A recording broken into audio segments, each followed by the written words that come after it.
What is up, guys? It's Epiphany's back at it again. This is the too short to see the parade, my second excerpt of the original conversation, and I'm going to try to keep this as condensed as possible. Yes, my roommate is still snoring in the background without let up, but we can't do too much about it. But let's get into it anyway. So the first thing you have to understand about your power, your agency, and your authority is one. First of all, it belongs to you. Number two, everybody seems to want it. And number three, they don't view you as an equal. If you're in the church and the people at the top are looking to exploit you, in an organized religion especially, you're an employee, essentially. It was never supposed to be that way. Because of the Western thinking and the pseudo-meritocratic corporate structure, now we have you striving for something and never getting your due. And why? Well, it's because they do things like women do. That might be an inflammatory or gaslighting statement, but I'll explain why. It's because men are overt dominators and women are covert dominators.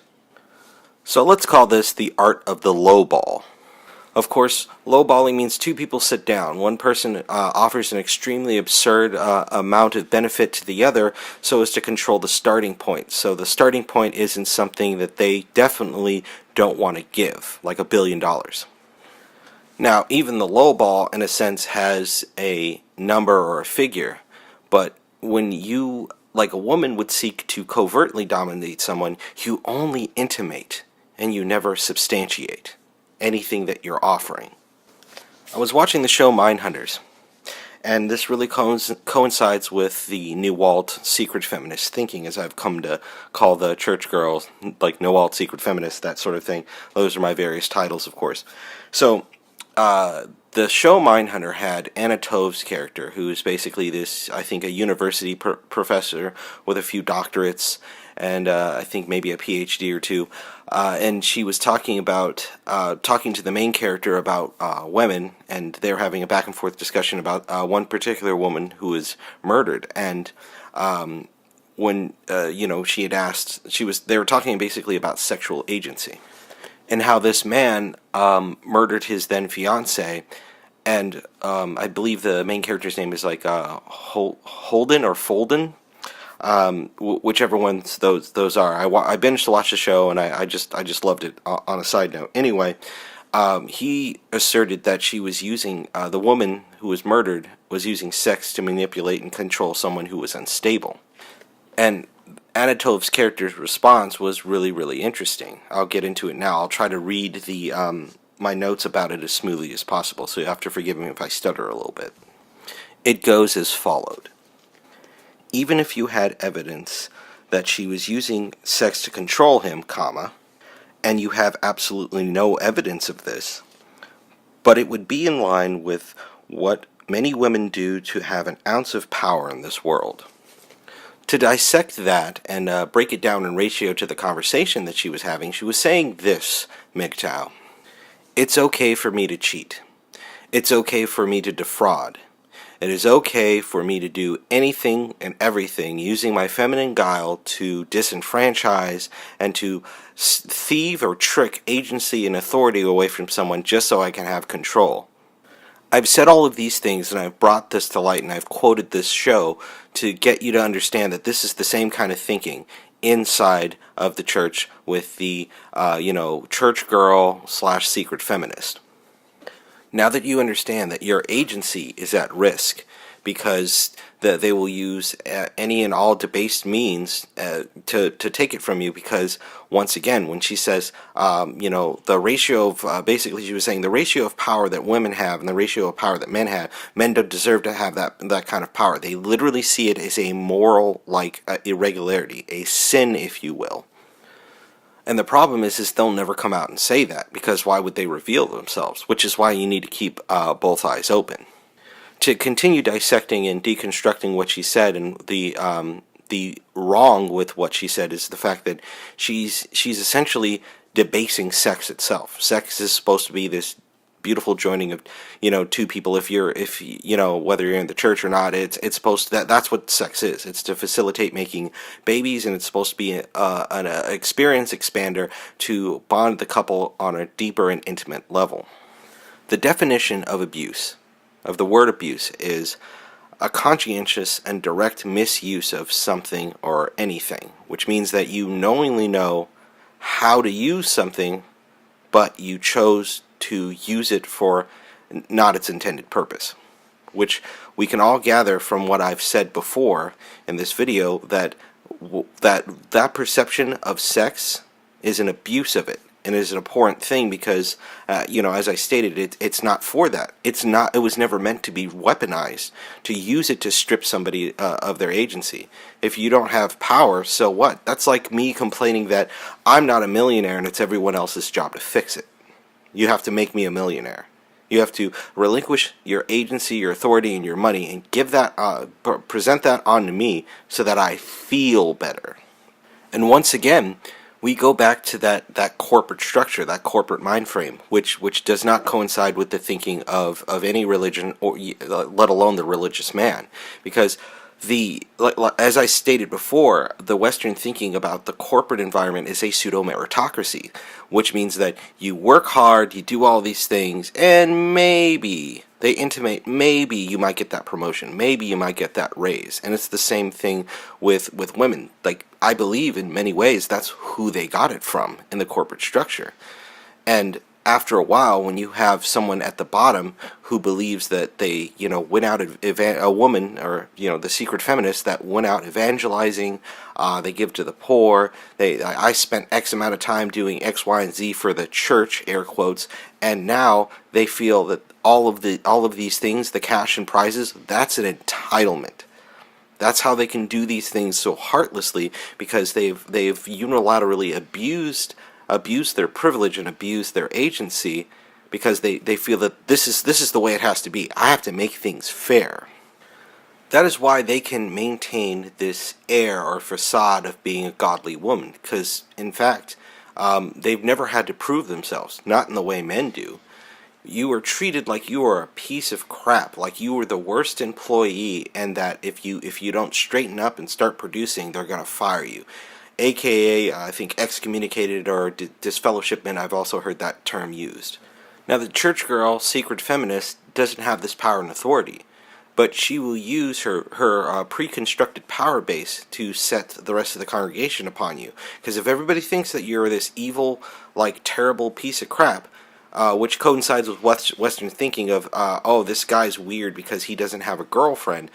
They can get rid of you that way. They can, deformate your reputation so much that next thing you know, that no one's talking to you, and they'll oust you, as it were. Now, one thing I forgot to mention with my last few series of statements was that there's a complete difference. Now, a lot of Mgtow know this, but for the uninitiated, there's a complete difference to how women view sex and how men view sex, of course, right? It's because they always see it as a relinquishment of agency. They feel that they're losing. They're in the hole. This is a loss, which once again is a complete misperception of the understanding of what sex is actually is and what it's actually supposed to be. Now, isn't that a mind-blowing concept to understand if you focus on it, if even a little? They're basically saying, every time I have sex with a man, I'm giving up something invaluable. I'm giving up power, essentially. Let's just use that word for right now and focus on that word. I'm giving up power. And a man already has so much power. And if he wants to have sex with me, his whole motive is to take it from me. When no, that is not at all. Our end goal is to achieve orgasm. Is to have all of those chemicals, those nice little chemicals released in our brains. Now, the secondary component of the sexual interaction is beauty. Now, it is true, a man will look for a beautiful woman, and as Turd Fleeing Monkey once again said, that men look for beauty because we're looking for fertile women who have good genetics. This is also the reasoning. This is also how they come to the reasoning of that term that I heard on TFM's video. I'm going to be referencing him a lot in this video, apparently. She'll never love you. In the response video, where it says men use women for sex. Quick side note, did anybody see that asinine stream of comments that was made about, I think, Sleeping Beauty, and how kids need to understand the idea of consent, that even though she was in a magical coma, that she could not be rescued without someone who was qualified, that i.e. a prince, to kiss her and wake her up. Underneath all of that crazy doublespeak, the subtext is that he stripped her of her agency because she needed to be saved by a man. See, they're on this active crusade to deconstruct anything that's natural that would be a perceived affront to a woman's agency in any shape, form, or fashion. Of course, this is an affront to her agency. I mean, I'm pretty sure that the prince would have been happy to go, okay, you're awake. My servants will see you to your home, and then you have a nice day. Yeah, ciao.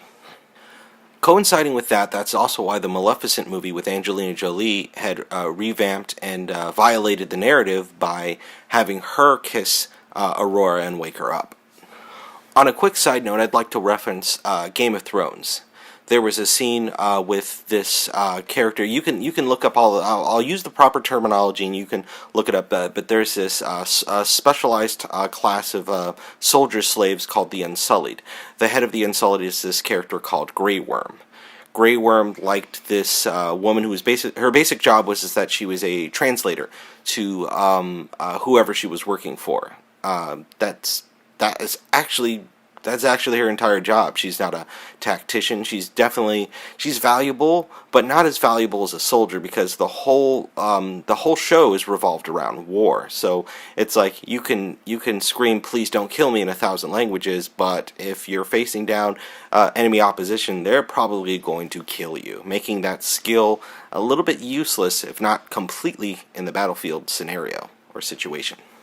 The reason why I reference this character is because Grey Worm, as I said, likes the female character who's the translator for all intended purposes, and all of the Unsullied are ritualistically castrated, so their junk is completely cut off, so that they have no other loyalties. They don't even think about sex because they're eunuchs.